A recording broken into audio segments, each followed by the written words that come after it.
construction d'un centre commercial Val Tolosa.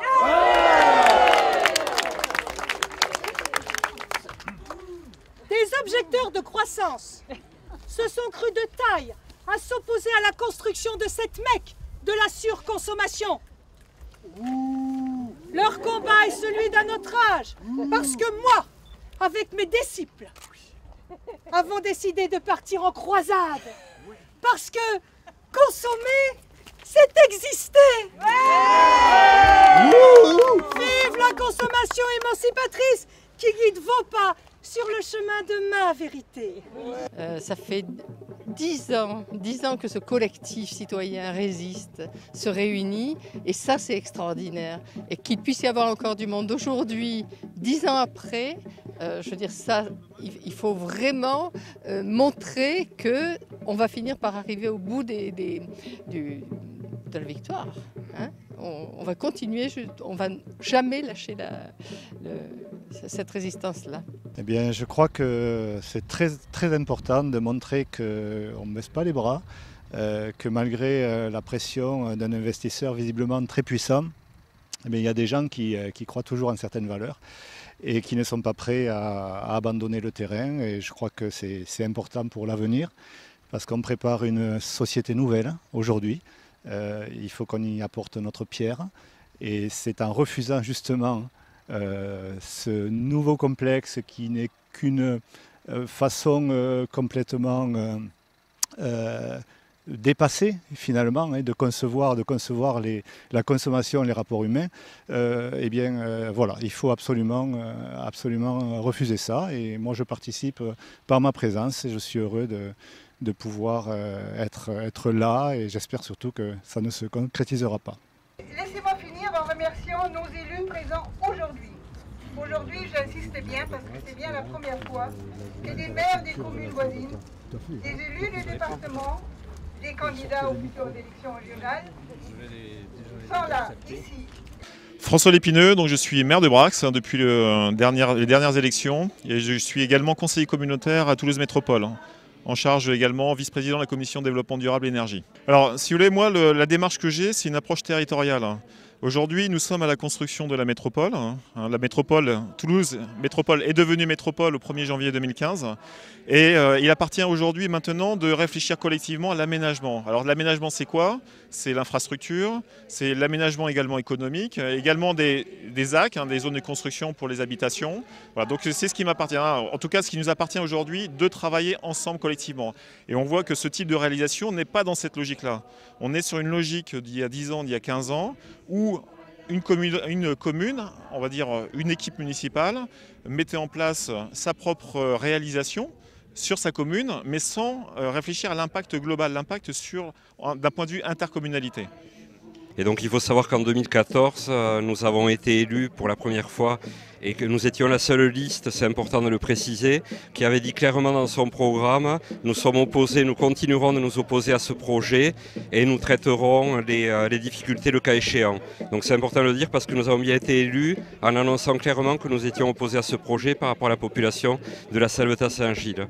Donc concrètement, les raisons qui nous poussent à être opposés, c'est la proximité directe de la commune par rapport au lieu d'implantation de ce projet et c'est parce que nous ne sommes pas favorables à un développement d'hypermarchés et de grande distribution sur ce plateau. Mon rôle aujourd'hui ici, pourquoi? Tout simplement parce que je suis un maire on va dire, qui fait partie, qui entoure la Plaisance. Et ce qui se passe, c'est que, il faut savoir, c'est que l'ensemble des maires sont contre ce projet-là. L'ensemble des maires. Il n'y a pas un seul maire qui dira qu'il est pour ce projet-là. Pour la raison que je vous ai évoquée.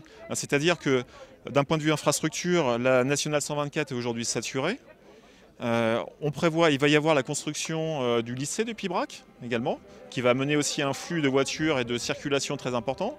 Et ensuite, nous allons voir cette réalisation et on prévoit 20 000 circulations, 20 000 trafics de voitures par jour. Donc on voit très bien que on n'est plus dans le raisonnement du SCOT, et justement c'est ce que je dis, c'est qu'on va démarrer la révision du SCOT. Le SCOT a été mis en place, et là nous démarrons les travaux pour la première révision. Prenons le temps, posons-nous pour réfléchir à l'aménagement, cet aménagement. Quel impact? Le SCOT, il est très clair quand vous le regardez. Il faut protéger les terres agricoles, il faut éviter d'urbaniser, il faut éviter d'artificialiser les sols, il faut équilibrer donc, le territoire. Et tout ça, c'est écrit dans le SCOT. Et le SCOT, c'est le seul document, chapeau, qui couvre l'ensemble du territoire, qui va même au-delà de la métropole. On peut étudier d'autres projets, mais par contre des projets qui ne soient pas aussi polluants qu'un centre commercial et un hypermarché. Un projet qui créerait de vrais emplois, contrairement à un centre commercial où ce sont des emplois précaires avec des temps partiels, contrairement aux promesses qui sont faites par les personnes favorables à ce projet. Donc nous sommes prêts à étudier, mais aujourd'hui clairement les difficultés, hormis le fait de ces promesses de faux emplois, c'est la circulation. C'est-à-dire qu'aujourd'hui la Salvetat-Saint-Gilles a besoin de se déplacer. Il faut savoir qu'il n'y a pas de transport en commun, qu'aujourd'hui les gens sont déjà excédés par les conditions de circulation, la saturation des réseaux routiers. Donc aujourd'hui ce projet contribuerait à l'asphyxie complète et les personnes auraient des difficultés pour aller travailler. Et la protection du petit commerce également. C'est-à-dire qu'aujourd'hui à Salvetat-Saint-Gilles, nous avons des petits commerçants et nous sommes aussi également là pour les soutenir et les défendre. Je suis aussi conseiller communautaire. Et donc mardi prochain, on a un conseil communautaire à Toulouse Métropole. Et donc je serai le porteur d'une délibération, d'un vœu concernant donc Val Tolosa. La commune de Plaisance a demandé à intégrer Toulouse Métropole. Ce faisant, comme c'est la commune de Plaisance qui est porteur de ce méga centre commercial, ça va impacter sur Toulouse Métropole. On sait très bien que les communes voisines de ce méga centre commercial vont être impactées sur les commerces de proximité, sur la question de la circulation. On a parlé d'asphyxie. Donc Toulouse Métropole ne pourra pas balayer d'un revers de manche l'étude de ce vœu, de cette délibération, pour la simple et bonne raison, c'est que l'ensemble des communes de Toulouse Métropole vont être impactées, notamment sur la question de l'emploi et la question des commerces de proximité. Donc nous allons porter ce vœu mardi prochain, en espérant que l'ensemble des groupes politiques aillent dans le bon sens. Et le bon sens, c'est l'arrêt immédiat de ce projet et de mettre en place tout un processus de concertation pour qu'on puisse étudier les alternatives à ce projet sur cette zone, sur ce territoire. C'est quand même 2 semaines que nous sommes sur le terrain, nous en tant que collectif, nous opposant à ce projet depuis 10 ans. Donc il y a 2 semaines de ça, donc ils ont repris les travaux que nous avons derrière sur la déviation de la RD 82.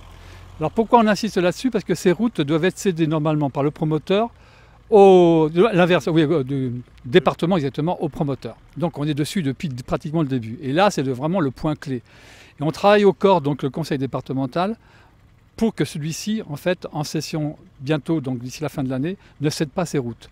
Et normalement, M. Méric, le président du conseil départemental, avait dit « Bon, calmos, il faut apaiser un peu les choses, tout ça, il y a une espèce de trêve. » Et début de septembre, ils ont rompu cette trêve en recommençant les travaux et en faisant du forcing pour faire vraiment la route. Voilà pourquoi nous sommes là aujourd'hui, c'est pour vraiment mettre un espèce de point d'exclamation, je peux dire ça comme ça, pour dire « Ça suffit maintenant. » Voilà, ça suffit maintenant. Nous avons un nouveau président du Conseil général. C'est le moment ou jamais, probablement, de montrer dans quel camp se situe la majorité. Donc on attend effectivement avec conscience. Je crois qu'il s'agit de cette route qu'on pourrait ou ne pas utiliser pour le supermarché. Il ne faut pas qu'on l'utilise, cette route. Voilà. Il faut effectivement que la décision qui soit prise soit une décision ferme. Nous avons bon espoir en fait que le conseil départemental prenne vraiment conscience à travers donc ses conseillers, prochainement d'ici la fin de l'année ou début de l'année prochaine, qu'ils prennent conscience de l'emprise et des dégâts de ce projet, quoi. On doit aller vers une consommation différente et là faire un supermarché de plus au moment où on est en plein réchauffement de la planète et tout, ça paraît complètement hallucinant. Ce qu'on a besoin, ce dont ont besoin les gens, c'est effectivement de mieux vivre ensemble, d'avoir des lieux où on puisse échanger des valeurs, où on puisse échanger ne serait-ce que de la fête, à un moment être de la convivialité, parler. C'est ça qui est important. Et je vois pas du lien social et des idées tout à fait. Et tout ça, ça fait partie de ces lieux de rassemblement. Voilà, d'un supermarché, on n'aura pas ça. Voilà. Nous sommes à quelques semaines de la COP21 et justement ce projet-là va à l'encontre peut-être de la protection de l'environnement et des nuisances, pollution atmosphérique, sonore, etc. Pour moi, c'est une évidence. Disons comme ça, ce n'est pas une évidence pour tout le monde, mais c'est une évidence pour moi dès le début déjà que ce projet a émergé. Évidemment, si on parle d'environnement, ça veut dire on peut le voir ici, hein, on a un vaste plateau, donc au total qui faisait 300 hectares, il y a 60 à 70 hectares qui vont être sacrifiés pour ce centre commercial, entre les bâtiments, entre les parkings, etc. Donc, ce que je dis, et je maintiens ce point de vue, c'est que nous avons ici un poumon d'oxygène entre Toulouse et le périurbain. Mais pourquoi ne peut-on le laisser donc tel que les brins d'herbe flottaient, etc. Pourquoi? Au nom de quoi? Au nom, on le sait, au nom de la finance, au nom des intérêts des uns et des autres. Donc nous sommes, en tant que collectif, opposés à ce projet pour préserver un minimum, je dirais une espèce de biotope naturel là, mais ouvrons les yeux, surtout dans les urgences climatiques que nous avons aujourd'hui, que tout le monde maintenant, bien sûr, réclame. Ça fait 40 ans ou 50 ans qu'il y a des gens qui ont vu les choses évoluer comme ça. Et maintenant, ça se dit, ça se parle. Donc voyons, regardons et faisons pas des bêtises comme de la construction de ce centre. On peut ajouter cette précision quand même qui donne le ton, la tonalité en fait de ce qui se passe ici. C'est que M. Poitrinal, qui était donc en fait le grand PDG d'Unibail, est depuis maintenant un an et demi, 2 ans, je ne pourrais plus dire exactement, en tout cas devenu le conseiller spécial donc, de M. Hollande. Pourquoi? Pour les simplifications administratives. Ça veut dire quoi concrètement? Que des gens comme nous, qui éveillons, qui sommes des alerteurs, on peut dire comme ça, sur le terrain, bien, sont des empêcheurs de tourner en rond. Et que des gens comme nous, il faut donc quelque part les éliminer. Et juridiquement, ils font tout pour ça. Et justement, la loi Macron, qui est passée donc en juillet dernier, il faut le savoir quand même, que dans cette loi, il est prévu que si ce centre commercial se faisait, voilà, en supposant qu'il commence les travaux, blabla, etc. Bien. Et que le permis de construire soit annulé, donc ensuite, parce qu'actuellement on ne sait pas du tout s'il va être annulé ou pas, mais qu'il soit annulé après, eh bien le fait qu'il soit commencé à construire ou construit, ça veut dire qu'on ne peut plus rien faire derrière. Même si c'était légal, ça se conserve. C'est absolument un scandale. Un scandale. Ça permet donc des dérives de tout azimut.